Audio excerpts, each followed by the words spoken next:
known world is situated on the continent of Thalendaar, divided into two major continents, Enura and Anaris. Enura, the northern landmass, is a land of diverse climates and people, while Anaris, located to the south, is a hotter, drier land, rich in ancient traditions and secrets. In the year 876 of the New Age, the twin continents of Thalendaar, Enura in the north and Anaris in the south, are the heart of the known world. Since the end of the war in heaven and earth, which devastated both land and spirit, civilizations have rebuilt from the ashes. In recent centuries, the discovery of ether crystals has shaped the continent's economies, magic, and politics, becoming a driving force in both commerce and warfare. The nations of Thalendaar are now powerful and fractured entities whose alliances and conflicts are all touched by the presence of Etheria's power.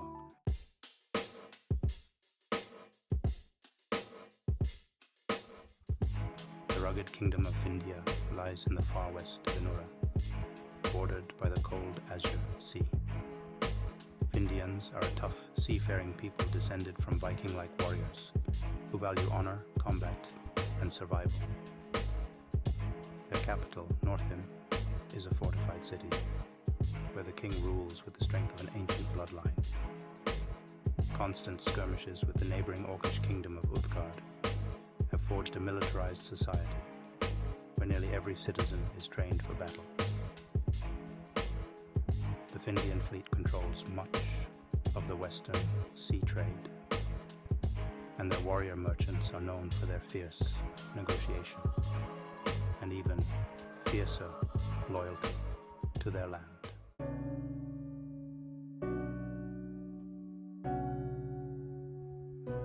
Uthgard, the war-driven Orc kingdom to the south of Findia, thrives on perpetual conflict. Its cities are built on battle and blood, and its people live to conquer. Uthgard's war hordes are some of the most feared fighting forces on Thalendaar, constantly clashing with Findian raiders and neighboring human settlements. Despite their martial focus, Uthgardians are astute traders, especially when dealing with resources looted or plundered from defeated enemies.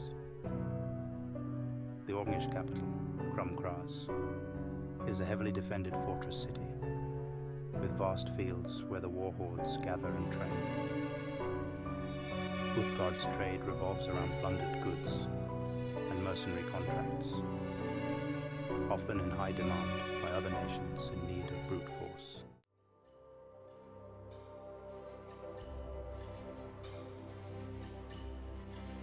The knightly kingdom of Arkadia is renowned for its order, honor, and military prowess. Its capital, Haven, is a symbol of strength and chivalry, standing proud on the shores of the veiled sea. Arcadia's legacy is deeply intertwined with that of the fallen kingdom of Kalatras, a nation destroyed over 200 years ago in a coalition between Arcadia and the Istaria Empire. Kalatras had advanced rapidly in Aether technology and maintained close ties with the elves of Eruinun, which led to its downfall as the coalition feared its growing power. Since then, Arkadia has remained cautious, focusing on its knightly traditions, its Order of the Shield, and the defense of its borders. Their trade revolves around fine weaponry, and their knights are often hired as elite mercenaries for distant campaigns.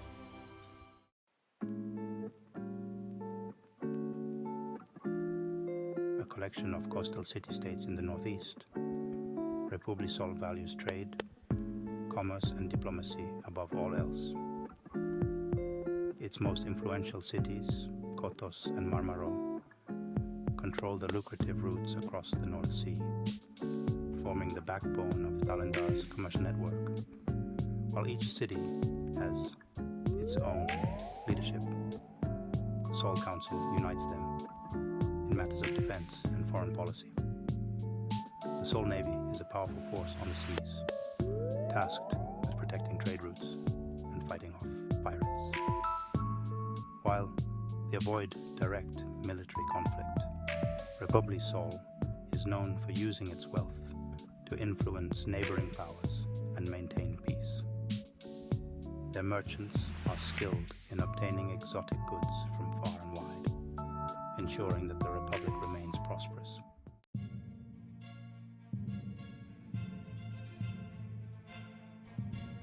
The dwarven kingdom of Mok Dur is a sprawling underground realm, famous for its tunnels, mines, and remarkable craftsmanship.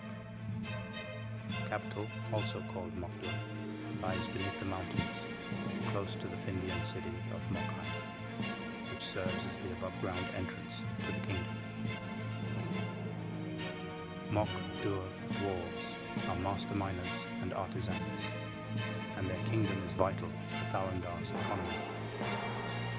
Their mines provide an abundance of rare metals and gemstones, and dwarven blacksmiths are prized across the land for their exceptional weaponry.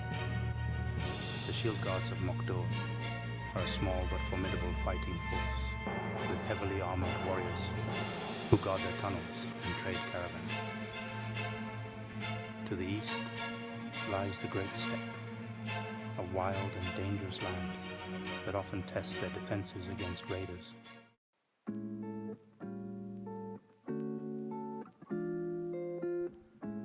Bergstadt, a wealthy human city-state, stands at the crossroads of major east-west trade routes. The city thrives on its ability to facilitate trade between the coastal nations and the landlocked regions. Merchants who are brave enough to bypass the dangers of the Great Steppe often find Bergstadt a vital stop. While it is the preferred path for east-west trade, north-south trade routes typically bypass Bergstadt, favoring routes from Republi Sol down through the Istaria Empire and beyond. These north-south routes are dependent on the power balance between the Sol Navy and the pirates of the Coast Isles, whose raids often disrupt trade. Bergstadt's neutrality and fortified walls make it a vital hub for caravan traders.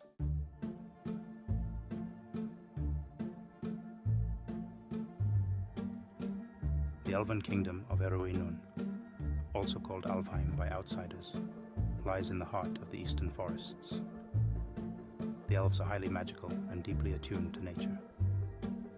Their capital, Isilme, is a radiant city hidden among the towering trees, a place where ancient magic still lingers. The destruction of Calatraz over 200 years ago, and its close ties to the elves, caused the kingdom to become more withdrawn and distrustful of outsiders. Eruinun's warriors are graceful and lethal, and their magic is powerful but subtle. Their forests remain largely untraveled by outsiders, though trade with Bergstadt is vital for rare elven goods.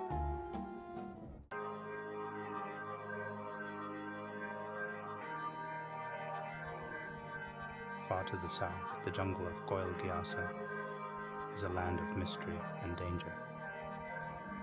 The jungle is home to countless magical beasts and ancient ruins, as well as the massive Koskatl dungeon, a sprawling labyrinth said to be over 25 levels deep. No one has ever reached the final chambers of the dungeon, though adventurers from across Thalendaar venture into the jungle to seek its treasures. A neutral city has sprung up at the entrance to Koskatl, where adventurers and merchants trade stories and goods. Koil Geasa remains wild and untamed, with its secrets guarded by the jungle itself.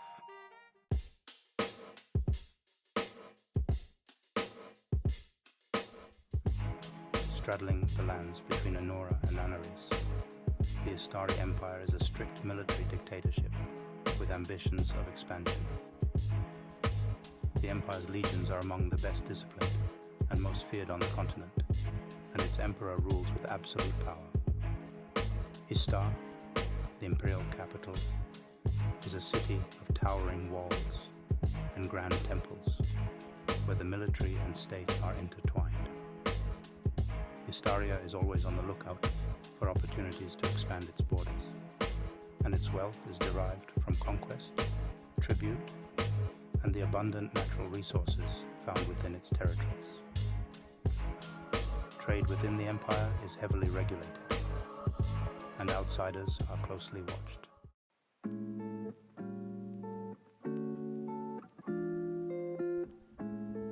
The southern continent of Anaris is warmer and more arid than its northern counterpart, dominated by the Karmic Desert and the powerful Sultanate of Akathor. The capital city, Ak-Oreth, is a metropolis of towering palaces and bustling markets, where the Sultan's wealth is unmatched.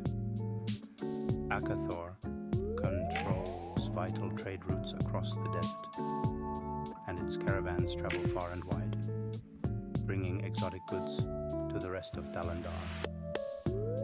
To the east lies Bunkershire, a peaceful land of halflings and gnomes known for their agricultural skill and fine craftsmanship. Bunkershire is famous for producing the best tobacco in the continent, as well as intricate clockwork creations that are in high demand across the continent.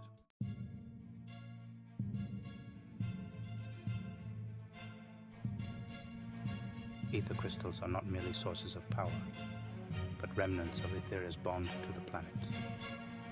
In magical and greater beasts, these crystals grow over decades or even centuries, often linked to the creature's lifespan. Monsters, however, are born from the dungeons scattered across Thalendaar, and their ether crystals are already formed upon their emergence, a mystery that has puzzled scholars for ages. These dungeons range from small, single-level tombs to massive complexes, like the jungle temple dungeon of Koskatl, which is still not explored fully. Another notorious dungeon is the once proud dwarven city of Mok Dur, which has slowly transformed into a labyrinthine maze of danger and treasure. While Basel in the southern deserts of Anaris is said to be one of the largest dungeons ever discovered, yet remains largely unexplored.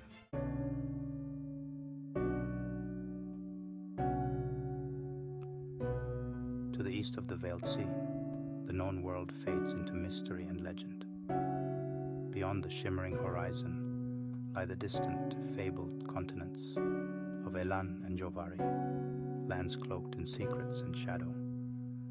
From these shores, only a handful of adventurers have ever returned, and those who speak in hushed tones of towering obsidian cities, untamed jungles, and ancient magics that defy understanding. Whispers tell of races unseen by the people of Thalendaar, the name of the landmasses of Enura and Anaris. Some claim the skies above Elan are alive with winged beasts of unimaginable size, while others speak of Javari's deep chasms, where the very earth hums with forbidden energy. But the truth remains elusive, guarded by the endless seas and the perils that await those who dare venture too far. To the west, across the azure expanse, only the oldest legends recall an empire from the Age of Wonders, a realm now lost to time. Known as Valarian, it was said to be a kingdom of unmatched power and wisdom, where mortals and gods once walked side by side. But Valarian, like so many wonders of the past, vanished in the great conflicts of the heavens and earth. Whether its ruins lie swallowed by the sea, or it still stands, forgotten by all but myth, remains a mystery shrouded in silence and time.